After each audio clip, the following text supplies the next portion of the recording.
Yeah, so there you are, singing Misery to a tall, leggy, blonde, beautiful supermodel from Russia who is your girlfriend. I mean, how miserable can that particular vignette be, Adam? Not miserable at all. I am not complaining about any of that. Now, look, you're in the enviable position of being able to basically pick and choose your female partners. And let's be fair, you've been through a pretty heavy selection list in the past. This one appears, we're now 18 months in. That's an alleged list. How many is true? Come on. It's an alleged list. Percentage-wise. None of them are true. Anyway, my relationship is going very well. Let's talk about that. Oh, no. Where did you meet Anna? Oh, I met her, and I'm not telling that story.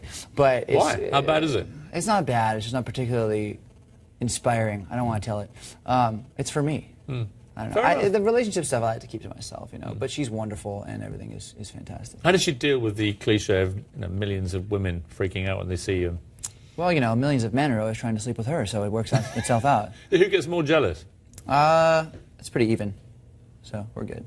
We laugh about it. It's funny. I mean, you're in a business full of temptation, one where it's littered with people who fall off the rails, pretty frequently. How have you managed to avoid that kind of pitfall? Heavy drug regimen. That's a joke. That was a joke. Once again, that was a joke. No, you know, I think having family and friends around you, having people who support you, having people that are willing to tell you when you're being a jerk, which most people in our positions don't have, you know.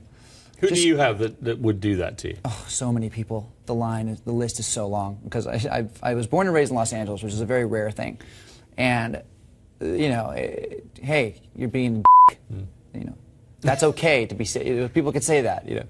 I don't have any. I surround myself with people who I love and who love me. You seem very grounded to me. I've never met you before, but you seem very grounded. Enough. A lot of musicians aren't, in my experience. They're sort of paranoid, slightly schizophrenic. It's a weird environment to live in. You haven't hung out with me for very long. You never know.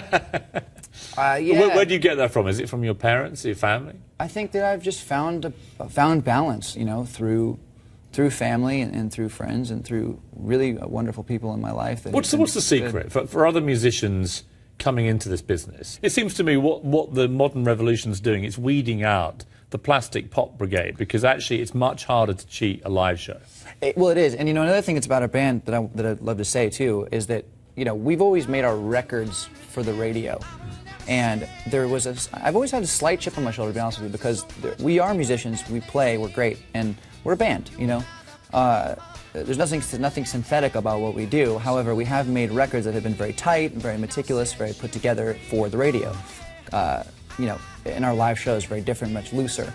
So there has been some discrepancies over what we do, how we do it, what we are, identity, you know, problems as a band. But, you know, I think that more and more with The Voice and with, you know, the band being more in the spotlight now, we have an opportunity to kind of put all those things. I mean, it's fascinating to watch how Steven Tyler, Jennifer Lopez, and you and others have been able to use television in a massively helpful promotional way for your music. Absolutely, no doubt about it. And it's reinvigorated our career. It's you know, it's kind of reintroducing us to a lot of people, which is fantastic, because I don't want to stop right now.